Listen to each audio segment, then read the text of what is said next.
You're listening to Neurodivergent Mates.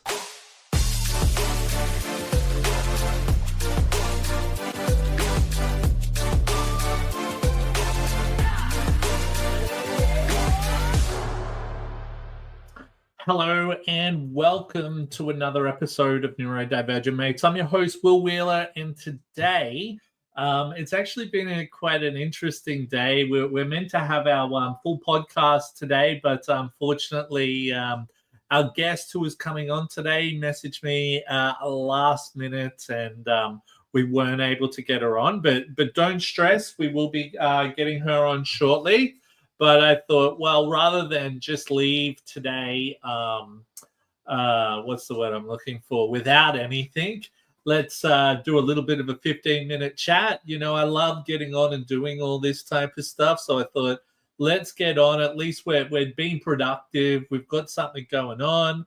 I might be able to share a little bit about some of the things that we're going to be up to this year. But more than anything, I did want to sort of go over the topic of the power and purpose of building a community. But before I do get stuck into that, I might just do a little bit of housekeeping as normal. So if you haven't already done so, please subscribe, like, and follow to all of our social media pages. We're available on TikTok, Facebook, Instagram, X, Twitch, YouTube, LinkedIn. And if you haven't already done so, wherever you listen to your podcasts, please, we're on every podcasting service you can think about.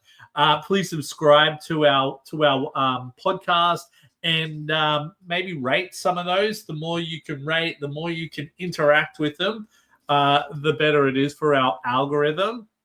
So please, any support is fantastic. Also, too, please check out the work we're doing with Neurodiversity Academy by visiting neurodiversityacademy.com. Some really cool stuff coming out of there today. Now, and I always do this, just a bit of a warning, some discussions may be triggering. If you need help, please reach out to a loved one or call emergency services. We are not doctors. This is a space for sharing experiences and strategies. Also, too, while I'm speaking and I'm on the live version, I'm only on for 15 minutes today. So if you catch me, great.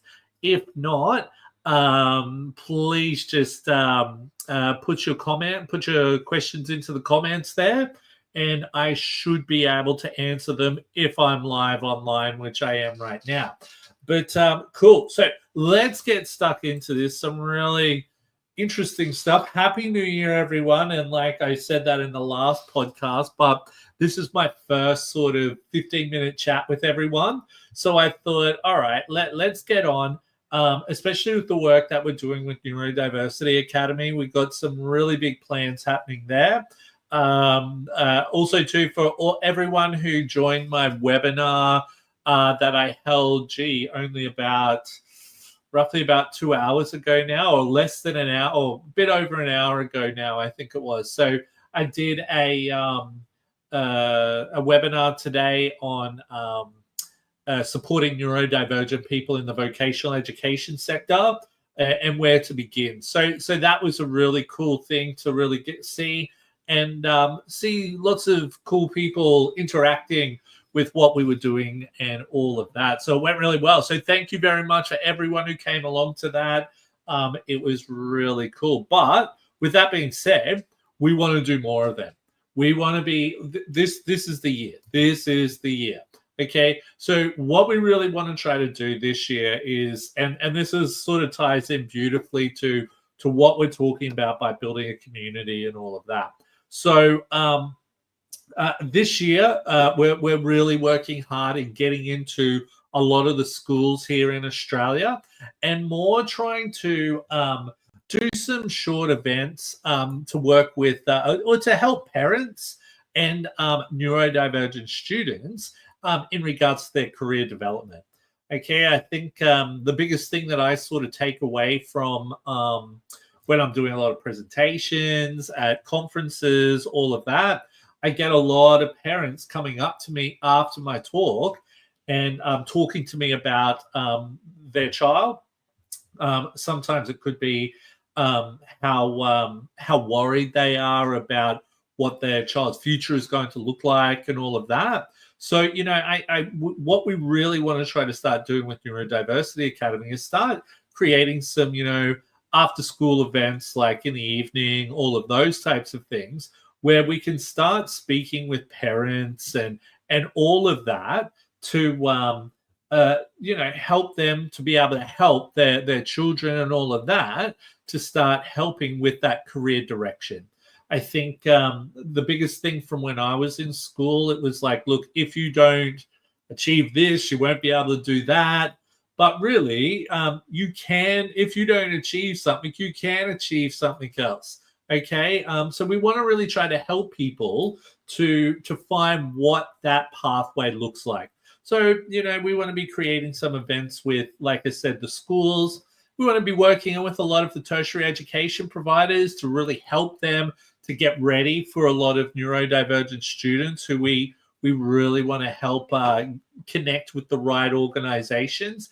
And then also, what do those jobs look like? What do those workplaces look like that will have, that are going to be perfect for a lot of these neurodivergent candidates and so forth. Okay, so a lot of stuff that we're working on this year with Neurodiversity Academy, but let's get stuck into this and have a little bit of a chat. So the purpose of building a community. So what I want to start with is the role of community in personal and professional growth.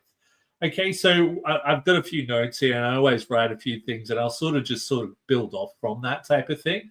So how building connections can lead to new opportunities, mentorship, and personal development.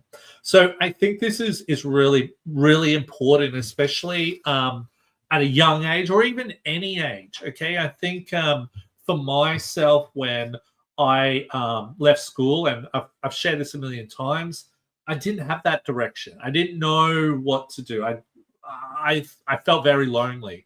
Okay, so and that can be a lot of people. So this is where I think being a part of a community, and I think even right now, especially with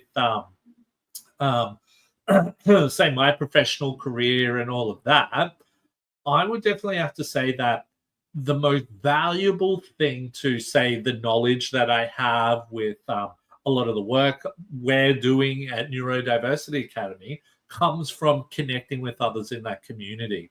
And it's not, and some of them might be doing similar things to myself, and that's great. But I don't see them as competition. I see that as people I can learn from, or people who can learn from me. So, I think this is where as part of a community and being in a community or part of helping build that community, it can open a lot of opportunities. If I look at it for myself, and this was actually interesting. So I actually got asked to speak at a, what was it? An event at a school at the end of last year. And I didn't get to share it, but one of the coolest things I think that, especially once I've sort of like been very open about neurodivergent, all of that, is how many neurodivergent people have really come out of the woodwork and connected with me, for example. Now, some of these have been very, very successful people. People at one point in my life, I would never have thought in a million years that I'd be able to connect with those types of people. So, and I think the biggest thing about being able to connect with those people have been because we've got that similarity of being neurodivergent there. So this is where, and the cool thing with a lot of people is that they want to help. If I was to become a billionaire tomorrow, I would still be doing what I'm doing. I wouldn't turn around and go, "No, see you later. I've achieved what I've achieved. See you later." No, that's not how it works. And you'll find with a lot of these other people that the same thing happens. Okay. So that's where, being a part of a community can really help build that. Now, let's have a look at this one: fostering resilience through support networks. So the importance of having a community to lean on during challenges and how it helps build with confidence. So I think that's a big one as well. I think that when, especially, at one point, and even in business for myself, and I was talking to my business partner about this the other day, business can be very lonely at times, even when you have business partners and all of that, because, you feel like there's a lot of pressure on you all the time. So this is where being able to reach out to the community and this is the other thing. So we've got advisors that help us with the advising on a lot of things within Neurodiversity Academy to really hone in on certain areas, things like that. And that has really helped me in certain situations where, and this is the thing, when you're sort of in business, for example, it could be your career or whatever, it feels like this. You have those up and down periods. What's going to help you get on that uprise again type of thing? And this is where the community has been very beneficial for myself. And I can see how it now plays such a role for not only myself, but for everyone involved. Now, creating inclusive spaces for neurodivergent individuals, so how communities can promote understanding, acceptance, and neurodiversity inclusion. All right, so I think, when we can bring people together, it's like we've got like a similarity. All right. And it's hard to see that when you're on your own. But when you're around others who have maybe lived a similar life to yourself, have sort of same opinions as yourself on maybe some of the struggles you have, you've got that in common and you're able to really grow and develop around that. I'm not saying that we should. Don't get me wrong. I think that's still really important to have positivity, not just coming in and ragging on everything. I sometimes see that. So I think this is where, especially with the parents that I'm talking with a lot of the time, you can see that they just want to, they're asking for help, and I don't blame them because I think the journey, especially with their child's journey in regards to a career, it can be very difficult. And when you're not dealing with people who don't really understand what your son or daughter has been going through, it makes it even more challenging. So once again, this is where community plays such a huge role in that. Hence why we really are going to start developing a lot of stuff. And I think the big reason I want to share that with people is not to promote it. It is to promote it a little bit, let's not lie. But for others to go, look, man, how do I get amongst this? How can I be a part of this? We're open with we're ready with open arms, if that makes sense. So I can do a lot, but without the help of others, it's just not never going to happen. So this is where I'm really big on that. Now, overcoming barriers to building meaningful connections. So, it can be hard when you're first meeting people.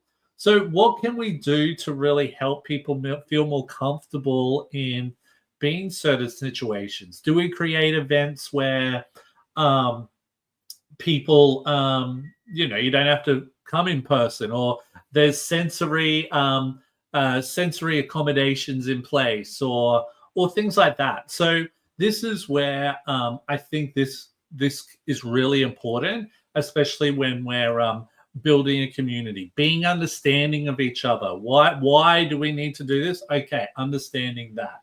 Okay, it was actually interesting. I had a webinar today, and we're talking about neuro inclusion in the vocational education space, and someone's like, why can't we just maybe put all the neurodivergent people in their own classroom? And it's like, it's a bit not inclusive. So I think that's a really good point in regards to, even if you're not neurodivergent and you want to be a part of a community as an ally or something like that, that's gold as well.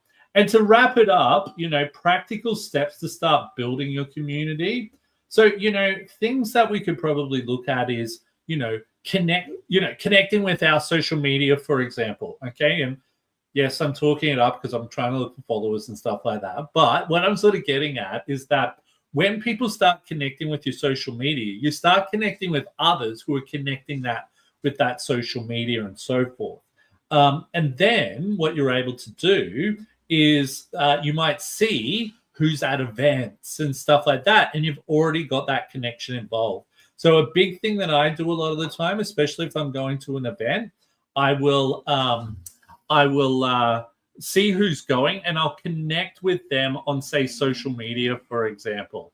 All right. And I'll already know people before I get there. Okay, so this is where social media can play such a huge role in the development and growth of feeling more comfortable around people. Building your what's the word? What do they call it? Like your crew, building your crew or something like that. I don't know. But no, it can be so helpful. But look, that's 15 minutes right there. Look, thank you so much for listening to me. Just a short one. Like I said, the podcast that we were meant to have on today, the person just had to postpone it due to a few things happening. But we will have that on maybe next week or the week after. But like I said, I wanted to do something just to share something with everyone, just to keep you up to date and everything like that. So look, if you haven't already done so, please subscribe, like, and follow to all of our social media platforms. Reach out if you want to ask some questions and that in the future, or come on the podcast if that's something you're interested in as well. And we'll go from there. But look, thank you so much. My name's Will Wheeler, and this is Neurodivergent Mates. Till next time.